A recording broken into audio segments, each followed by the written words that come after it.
Well, we are finally at the last new material that we need to learn before we can start preparing for the AP exam. So this comes from chapter 25. And chapter 25 deals with something called matched pairs. And one of the problems that you were asked to do on from chapter 24 on problem 17, this job satisfaction, and you had 10 workers and you had a rating of their job satisfaction before they did this exercise program, and then you had a listing on their job satisfaction after they had completed the program. And the problem is because it was the same worker and you had a before and after score, you did not have two independent groups. And because of that, you cannot do the procedures for two independent groups. So what we do have instead is we actually just have one group. And when you have this situation where you have like a before and after, and I'm going to show you another example as well, we had 10 workers. And the job satisfaction index values we had before and after the exercise program. The problem being that they were not independent groups. And I'm looking, oh, I have conditions way down here. We were told that we had 10 randomly selected workers. We can assume that because the workers were random, that they are independent. We're assuming that we have more than 100 employees at this company because we don't want to exceed the 10% rule. And then what I have here, and I'll come back to this approximately normal, let me come back to this in just a minute. When you have this situation, what we're going to do instead, because we do not have independent groups, we're actually going to look at the differences. So if you look back here at the data, instead of just looking at all of the before scores and all of the after, we're going to look at after minus before, because we want to see if the scores went up. So like this score went down 1, so this would be a -1. This one went up 8, so this would be a +8. This one, went up quite a bit, so it would be actually a +21. So we're looking at the difference between the scores. That's where these numbers come in here. So what you're going to do is we want, and then we're only going to have one group. We have one sample. So what you're going to do is you're going to find the differences of after minus before, and so here's what they all are. So we're going to do a one sample t-test for the mean of the differences. Now, I kind of wrote down two things, from chapter 24, we were doing two sample t-tests for the difference of the means. And I want you to pay attention to the wording, because now I'm telling you we're doing a one sample t-test for the mean of the differences.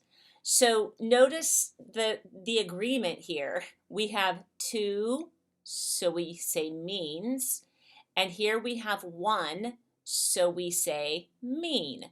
So kind of pay attention to that, because the wording on these is important. So for your hypotheses, you're going to have just one mean because we only have one sample.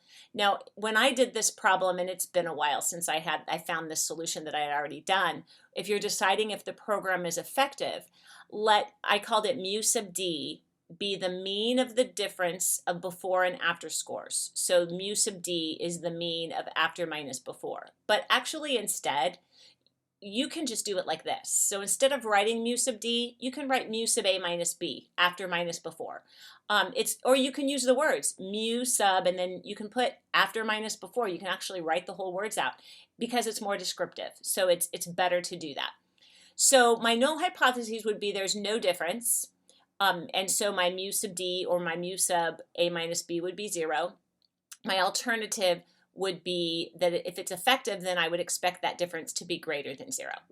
So then I would have all my, I would have my conditions. Actually, I would probably do my conditions before I did my hypotheses, but it wouldn't matter. You have to make sure you have your conditions. And this stem plot, now notice that some of them were negatives, and I actually would normally put the negatives out here, even though you wouldn't have a -0, but I don't know why I put the negative signs in the leaf part. It really should have been out here with the stem, but this was just a split stem, and you can see it's approximately normal. From there, and I'm going to show you how to do this on the calculator in a minute, your degrees of freedom would be 9 because you had 10, we had 10 workers, so it's n minus 1 degrees of freedom. You're going to use your calculator to get this, and then your calculator will tell you the p-value, and then my conclusion. If there was no difference between before and after scores, then the probability of getting results like ours or more extreme is 0.0029. It appears there is evidence that the exercise program is effective in increasing job satisfaction. So again, you'll notice that interpreting a p-value is the same. So this is kind of like a mixture of some of the things that we did in chapter 5 and some of the things, I'm sorry, 25, and some of the things from chapter, let me rerun, say that again. Some of the things from chapter 24, but yet we're doing a single T procedure, so it's really a lot like chapter 23. So it's just a unique situation where you have this kind of a setup. So this problem actually, let me look it up. So on page 587, and this is from chapter 25, I suppose you've heard of the freshman 15, where what that means is a lot of times when students go off to college and they're not as active as maybe they were in high school, and they're eating in the dining room at the college. So a lot of times freshmen gain weight. 15 pounds on average. So this idea of the freshman 15, I'm kind of feeling like with coronavirus going on that that people perhaps are eating a lot and not exercising as much as well. So suppose we plan to conduct a study to see if this is true. Describe a study design that would require a matched pairs T procedure to analyze the results. So you got to think about what that would mean. If it's matched pairs, that means you have some kind of a before versus, before and after situation. And then part B, we're going to look at how would you design a study that would require a 2-sample T procedure. And I already wrote these out just so I can talk about them. If you were doing a matched pairs T procedure, then that would look something like this. You randomly select a group of freshmen, you get their weight in the fall when they start school, and then you weigh them at the end of the spring term and you find what the differences are. Now, I mean, you could do things like if you were doing this as an experiment, you'd want to have a control group and whether or not you had them on special plans or whatever. But here we want to look at what those differences are. So then we would get those differences and we would check the mean of spring minus fall. And we would want to see, the null hypotheses would be to say that there was no difference, which would mean the mean of the differences was 0.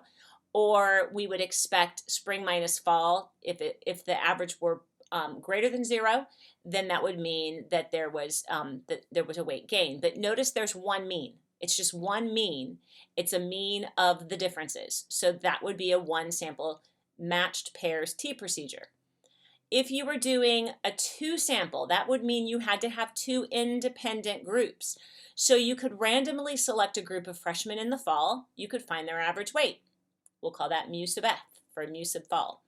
Then you randomly select another group in the spring. Now notice these are not going to be the same group of students. And we'll call that mu sub s for spring. And then you find, so you have the average weight for each of those 2 groups. Your null hypotheses might be something like mu sub f equals mu sub s. And your alternative mu sub f, which would be the fall, is less than mu sub s. Notice that I have 2 mean symbols, but up here I only have 1. So you really want to make sure that matches the type of procedure that you're going to do. All right, so on this last problem, and this is page 590 in your textbook, and this is gonna take you through an entire process. Actually, I've got a significance test and a confidence interval on here. So we have many drivers of cars that can run on regular gas actually buy premium in the belief that they will get better gas mileage. To test that belief, we use 10 cars in a company fleet in which all the cars run on regular gas. Each car is filled first with either regular or premium gasoline decided by a coin toss, and the mileage for that tank full recorded. Then the mileage is recorded again for the same cars for a tank full of the other kind of gasoline. We don't let the drivers know about this experiment. And then here are the results. So we have 10 cars. They all ran on a tank of regular. They all ran on a tank of premium. And they randomly decided which went first, the regular or premium for each car. So that's important that you randomly assign something. So because it's the same car with both types of gas, this is matched pairs. Now it's not before and after, it's just two different treatments, the regular and the premium, that each car is receiving. So it's still matched pairs.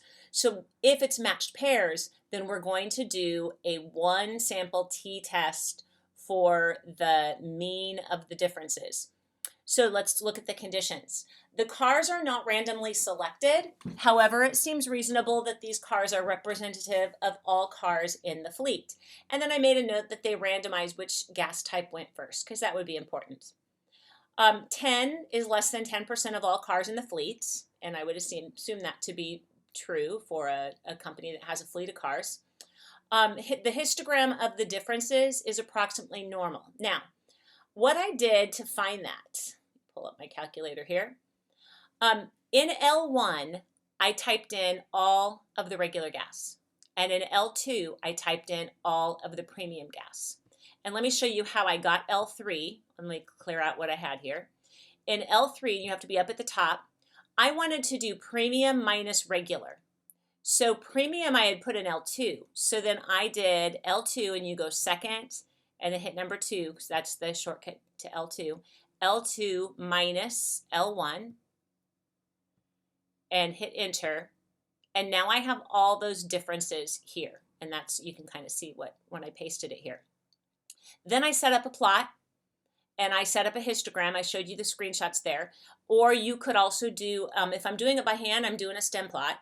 Remember, you have to show the plot. If you are doing this, you have to show what that plot is. Don't just say the histogram of differences is approximately normal without showing the plot, okay? The exception would be if they gave you the plot and you're just referring to something that's already provided for you.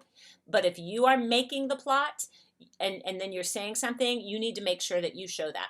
And then I said the cars should be independent of each other. But remember, we do not have two independent groups.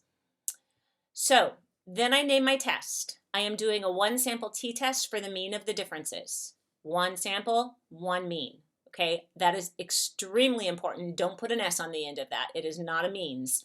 They are one sample t-test for the mean of the differences. My null hypotheses, I said mu sub p minus r for premium minus regular, because that allows you to not have to define your variables if you use obvious variables from the problem. My null hypotheses, mu sub p minus r is greater than 0. I would expect the premium to be higher if they get better gas mileage. Then I set up a t-test.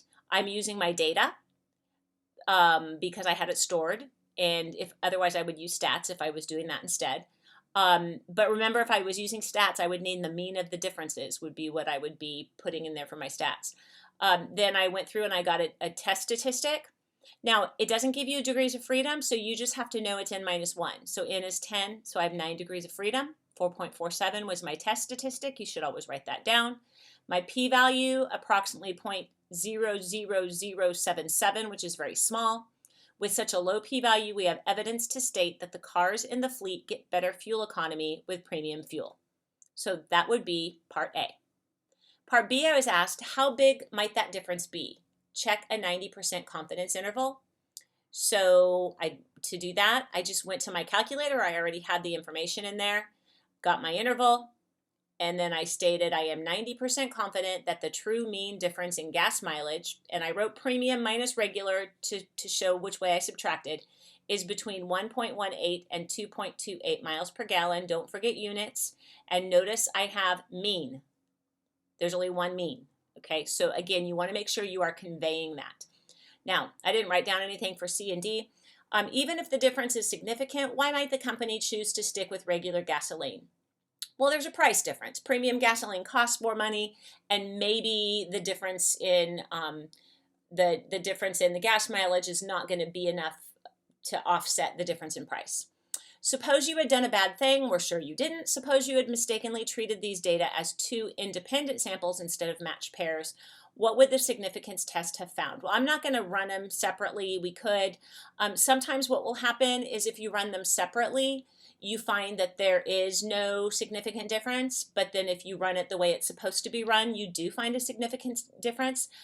Really, the main thing I want you to remember about that is you got to do the right test for the right situation. So if you don't have two independent groups, then you cannot do a two sample t-test because they have to be independent groups.